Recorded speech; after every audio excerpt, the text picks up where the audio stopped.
इस वक्त की सबसे बड़ी न्यूज भारत और अमेरिका को लेकर आ रही है और इस न्यूज अपडेट में एक रशिया का भी एंगल है और ये न्यूज अपडेट भारत के जो डायमंड एक्सपोर्ट होते हैं उनसे लिंक्ड है। इस वीडियो में हम डिस्कस करेंगे कि किस तरह से अमेरिका और जो बाइडेन एडमिनिस्ट्रेशन ने भारत को ब्लैकमेल करना स्टार्ट कर दिया है और भारत की कंपनीज के कई सारे बैंक अकाउंट फ्रीज कर दिए हैं, जिसके बाद अब ये भारत की कंपनीज अपने खुद के पैसे को एक्सेस ही नहीं कर पा रही हैं, यानी उस पैसे का इस्तेमाल ही नहीं कर पा रही हैं। इसके साथ ही हम ये डिस्कस करेंगे कि किस तरह से इसमें रशिया का बहुत ही बड़ा एंगल घुसा हुआ है और ये जो भारत की कंपनीज हैं ये किस तरह से रशिया के एक्शन के लिए भरपाई कर रही हैं। लेकिन ये सब डिस्कस करने से पहले इस वीडियो के डिस्क्रिप्शन में एक इंस्टाग्राम आईडी का लिंक है और हम बहुत ही जल्द इंस्टाग्राम के ऊपर भी फॉरेन अफेयर से संबंधित वहां पर लाइव सेशंस करने वाले हैं। अगर आप उसमें इंटरेस्टेड हैं तो इस वीडियो के डिस्क्रिप्शन में जो इंस्टाग्राम आईडी का लिंक है उसको फॉलो कर लें। अब मैं आपकी जानकारी के लिए बता देता हूं कि भारत डायमंड कटिंग और डायमंड की पॉलिशिंग की फील्ड में सबसे टॉप के ऊपर है। पूरी दुनिया में भारत का नाम सबसे टॉप पर है, या फिर ये कहना गलत नहीं होगा कि अपने स्किल पूल के दम के ऊपर भारत ने डायमंड कटिंग और डायमंड पॉलिशिंग की लगभग सारी मार्केट एक्वायर करके रखी है। दुनिया में इस्तेमाल होने वाले 10 में से 9 डायमंड भारत में ही कट और भारत में ही पॉलिश होते हैं और फिर यहाँ से विदेशों को एक्सपोर्ट किए जाते हैं, जो कि भारत को डायमंड्स का सबसे बड़ा एक्सपोर्टर देश बनाता है। अब बेशक भारत के अंदर ह्यूज अमाउंट में डायमंड पॉलिश और कट किए जाते हैं, लेकिन इसका ये मतलब नहीं है कि ये सारे डायमंड्स भारत की डायमंड माइन से ही निकले हों। भारत के डायमंड ट्रेडर्स दुनिया के अलग अलग देशों से रफ डायमंड्स परचेज करते हैं और फिर भारत में लाकर उनको यहाँ पर पॉलिश और कट किया जाता है। अब भारत के डायमंड ट्रेडर्स को दिक्कत ये आ रही थी कि दुनिया भर में साल भर में जितना डायमंड प्रोड्यूस होता है उसका 30% यानी कि 30% अकेले रशिया प्रोड्यूस करता है, यानी रशिया दुनिया का सबसे बड़ा रफ डायमंड प्रोड्यूसर है। अगर रशिया के डायमंड्स मार्केट में आना बंद हो जाएं तो जो डायमंड की इंटरनेशनल मार्केट है उसके लिए काफी मुश्किलें खड़ी हो सकती हैं। अब ऑब्वियस सी बात है, जब रशिया डायमंड का सबसे बड़ा प्रोड्यूसर होगा तो फिर भारत के डायमंड ट्रेडर्स को रशिया के ऊपर तो डिपेंडेंट होना ही पड़ेगा और भारत के डायमंड ट्रेडर्स रशिया से बहुत ही ह्यूज क्वांटिटी में रफ डायमंड परचेज करते हैं। भारत के डायमंड ट्रेडर्स रशियन डायमंड को इंडिया में लाकर यहाँ पर पॉलिश और कट करके फिर यहाँ से अमेरिका समेत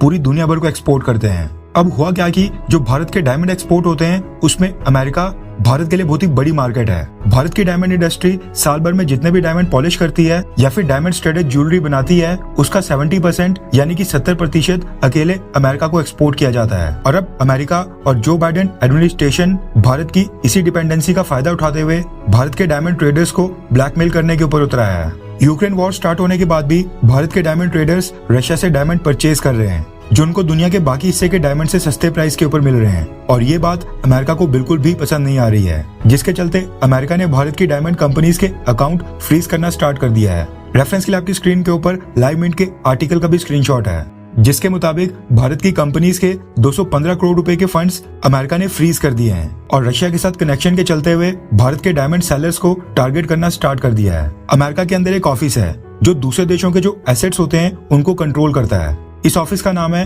the office of foreign assets control और खबर निकल कर आ रही है कि इसी ऑफिस ने भारत की कई सारी ज्वेलर कंपनीज के कई सारे अकाउंट्स को फ्रीज कर दिया है और उनमें जो भी पैसे वहां पर पड़े हुए थे उसको अचानक से ब्लॉक कर दिया है। खबर निकल कर आ रही है कि ये जो भारत की ज्वेलर कंपनीज हैं इनकी यूनाइटेड अरब एमिरेट्स के अंदर वहां पर कई सारी सब्सिडरी कंपनीज थी और उन्हीं कंपनीज के थ्रू वहां से अमेरिका को डायमंड ज्वेलरी एक्सपोर्ट की जा रही थी, जिसकी पेमेंट आना अभी बाकी थी। लेकिन पिछले 6 महीने से अमेरिका के office of foreign asset control ने कुल $26 मिलियन की पेमेंट अचानक से फ्रोज कर दी है, यानी कि रोक दी है और भारत की डायमंड कंपनीज के ऊपर आरोप लगाया कि इन्होंने जो डायमंड्स अमेरिका को एक्सपोर्ट किए थे उनको रशिया से सोर्स किया गया था। यूक्रेन वॉर स्टार्ट होने के बाद अमेरिका ने रशिया की डायमंड इंडस्ट्री के ऊपर भी पूरी तरह से प्रतिबंध थोप दिए थे। अब अमेरिका खुद तो रशिया से डायमंड परचेज नहीं कर रहा है, लेकिन बाकी देशों को भी प्रेशराइज कर रहा है कि रशिया से रफ डायमंड ना परचेज किए जाएं। अब जो बाइडेन एडमिनिस्ट्रेशन के सैंक्शंस के बाद अमेरिकन मर्चेंट्स ने भारत के डायमंड ट्रेडर से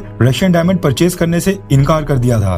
और अमेरिकन मर्चेंट्स ने भारत के डायमंड ट्रेडर से एक डिक्लेरेशन मांगना स्टार्ट कर दिया था, जिसमें भारत के ट्रेडर्स ये डिक्लेयर करेंगे जो पॉलिश डायमंड अमेरिका के उन्हीं ट्रेडर्स को भेजे जा रहे हैं वो रशिया से नहीं खरीदे गए हों। अगर जांच में ये पाया गया कि डायमंड रशिया की माइन से ही प्रोड्यूस हुए हैं तो उन भारत के डायमंड ट्रेडर्स को अमेरिका के अंदर बैन और ब्लैकलिस्ट कर दिया जाएगा, जिसके बाद बैन किए गए भारत के डायमंड ट्रेडर्स अमेरिका को डायमंड्स और डायमंड स्टडेड ज्वेलरी एक्सपोर्ट ही नहीं कर पाएंगे। अब जो ये डेवलपमेंट यूनाइटेड अरब एमिरेट से आ रही है ये भी अमेरिका के इसी बैन से संबंधित है। अमेरिका का कहना है कि यूएई में जो भारत की ज्वेलरी कंपनीज के सब्सिडरी कंपनीज हैं उनके रशिया की डायमंड माइनिंग कंपनीज और डायमंड ट्रेडर्स के साथ कई सारे लिंक पाए गए हैं और ये हो सकता है कि ये डायमंड्स जो अमेरिका को बेचे गए हैं ये रशिया की माइन से ही निकले हों। इसलिए भारत की कंपनीज के अकाउंट और खाते फ्रीज किए जा रहे हैं। भारत में gem and jewellery export promotion council के चेयरमैन विपुल भाई शाह ने इस मुद्दे को भारत की मिनिस्ट्री ऑफ कॉमर्स और यूएई में जो भारत की एम्बेसी है उसके साथ उठाया है और खबर निकल कर आ रही है कि भारत सरकार इस चीज को लेकर अमेरिका को अप्रोच कर रही है,